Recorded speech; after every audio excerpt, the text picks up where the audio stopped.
Podcast.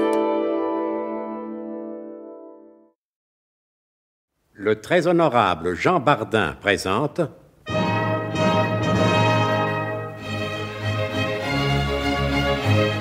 Bon baiser de partout.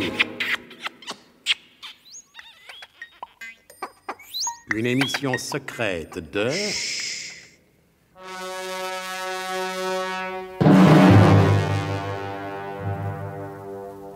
Donc, Nicolas Leroydec est en train de prendre sa première leçon d'agent secret.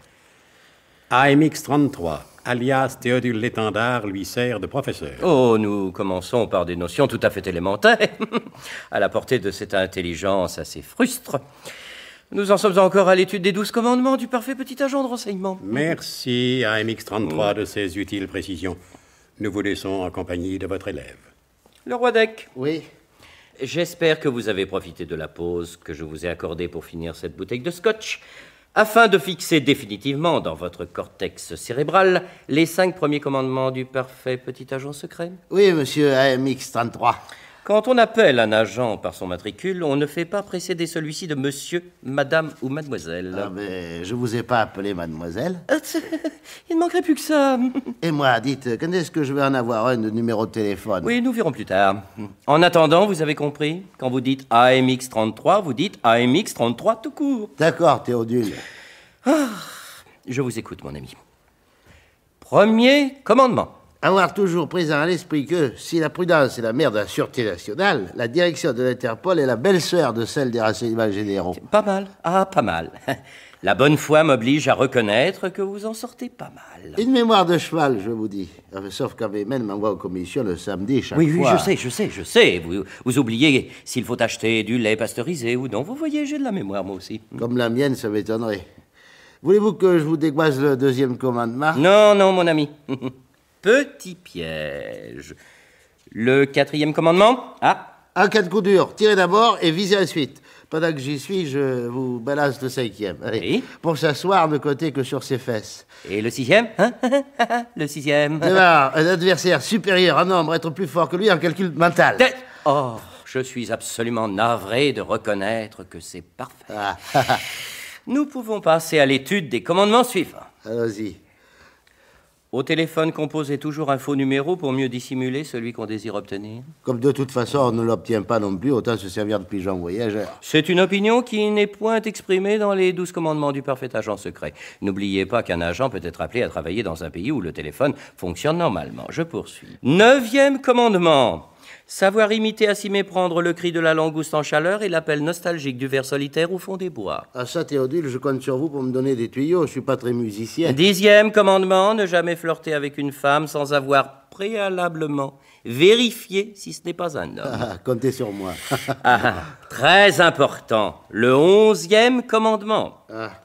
Quand on se sent épié par un agent ennemi, le repérer, l'épier à son tour afin de le dérouter de manière à ce qu'il ne sache plus exactement si celui qui l'épie ne l'épie pas aussi et si tout en épiant il n'est pas lui-même épié par celui qui l'est chargé d'épier en qualité d'homme de main, c'est-à-dire par l'épier. Marchez toujours, Théodule, c'est enregistré. Pour des raisons de sécurité que vous n'êtes pas à même de comprendre actuellement, je vous prierai de m'appeler AMX-33 et non Théodule. Seul le colonel de Guerlas, et encore, quand il est dans ses bons jours, se permet de m'appeler par mon prénom. Oh, faut pas vous vexer. Moi, vous pouvez m'appeler Nicolas, maintenant qu'on est de la même boutique. Pas encore tout à fait, mon cher Leroydec. Sur l'annonce, ils avaient marqué comme ça, possibilité de devenir cadre. Eh oui, et je le déplore. Alors, vous pensez bien que s'il y a une possibilité de devenir cadre, je ne vais pas me gratter. En attendant ce jour, permettez-moi de vous citer le 12e et dernier commandement du parfait petit agent secret. Si l'on est agent double, ne jamais se donner rendez-vous au même endroit de crainte de se retrouver tout seul ensemble. C'est obligatoire de devenir agent double? Quand on voit ce qu'on exige d'un simple agent simple... Les circonstances, parfois, poussent à ce jeu dangereux. Sait-on jamais? Depuis quand et quelles avaient été les circonstances qui les avaient poussés autrefois à ce jeu dangereux du double jeu? Il y a bien longtemps que Zorbeck le Gras et Wilhelm Fermtag l'avaient oublié. Ils étaient nés doubles, comme d'autres naissent siamois, et non persans, ce qui ne voudrait plus rien dire. Et en vérité, Dans leur cas, pouvait-on même parler de double jeu? Triple, quadruple, quintuple, sextuple, que dis-je, sextuple, centuple était leur jeu. Et quelquefois, quand il était en veine de demi-fausses confidences, Zorbeck soupirait. Ah, il y a des jours où l'on ne sait vraiment plus qui l'ont trahi. Ach, mein Gott. Trahi. Pourquoi trahi? Ce mot est abject répugnance. Moi, je n'ai jamais trahi. Est-ce ma faute si les patrons changent au cours d'une opération? Les patrons sont tellement changeants. Vous avez raison. Parfois, je me demande comment peut se débrouiller un type qui reste en exclusivité dans une seule maison. C'est simple. Il végète. Et nous ne sommes pas des végétaux. Bon, à qui comptez-vous vendre l'opération du Petla? Je l'ignore encore. Peut-être au plus offrant? Peut-être bien. Oui. Vous savez que vous avez parfois de bonnes idées, Zorbeck? Mais parbleu, je le sais bien. Et contrairement à ce que vous avez pu penser, le fait de me présenter comme candidat aux ducs n'était pas de ma part une provocation délibérée. J'ai fait du travail utile et terriblement efficace. J'espère en effet que les résultats sont bons, car c'était follement dangereux de votre part. Il arrive parfois, et sans que cela soit du cinéma, qu'un agent de renseignement soit réellement et physiquement obligé d'affronter certains risques. Écoutez, pas de conférence avec moi, Zorbeck, n'est-ce pas? Nous ne sommes pas appelés Yale ici. Allez droit au but. Mais pourquoi vous impatientez-vous? Vous savez bien que la ligne droite n'a jamais été le plus court chemin d'un point à un autre. Vous pouvez bien, une fois dans votre vie, me raconter une histoire sans que je sois obligé de sortir mon carnet de chèques? Vous paierez à la fin du mois, nous sommes en compte. Voilà. Parmi les tests passés par les candidats, il y avait une séance de psychanalyse chez le professeur Kogel-Fraser. Alors, j'en ai profité pour dissimuler un minuscule émetteur dans le sommier du divan.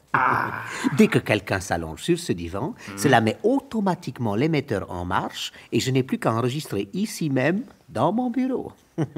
C'est ainsi que j'ai sur bande magnétique la confession complète de l'homme à qui le colonel de Gerlas va confier l'opération du Petla. Oui, vous pouvez siffler. Il s'appelle Nicolas Leroidec. Et quel moyen de pression avez-vous sur cet individu? Il vit maritalement avec une nommée Memen. Arceau, qui travaille comme petite main chez Duflac et Petit Binet. Arceau! Vous m'avez compris? Jawohl! Qu'est-ce qu'on fabrique chez Duflac et Petit Binet? On ne travaille pas pour la défense nationale, par hasard? Fermtag, vous êtes insatiable. Non, ce serait trop beau, ça nous permettrait de faire d'une pierre deux coups. Non, hélas, non. Non, Duflac et Petit Binet sont fabricants de joints de culasse. Arceau! Oui, vous dites toujours la même chose. Hein? Et d'après ce qu'a raconté ce Nicolas Leroidec au professeur Kogel-Fraser, je peux vous faire entendre la bande, si vous le désirez d'ailleurs. Non, ce n'est pas la peine.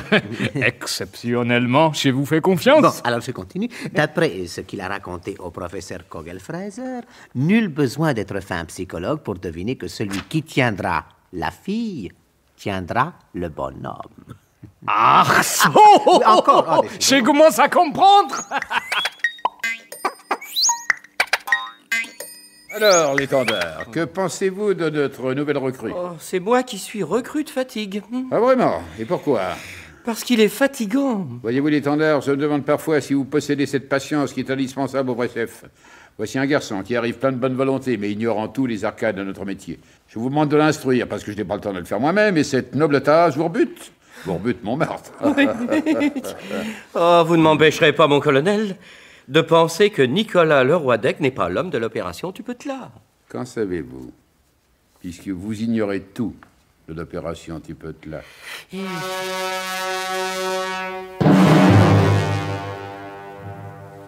Un incident, indépendant de notre volonté, nous met dans la pénible obligation de remettre à demain la suite de cette aventure. C'était Bon baiser de partout. Une émission secrète de Pierre Dac et Louis Rognoni.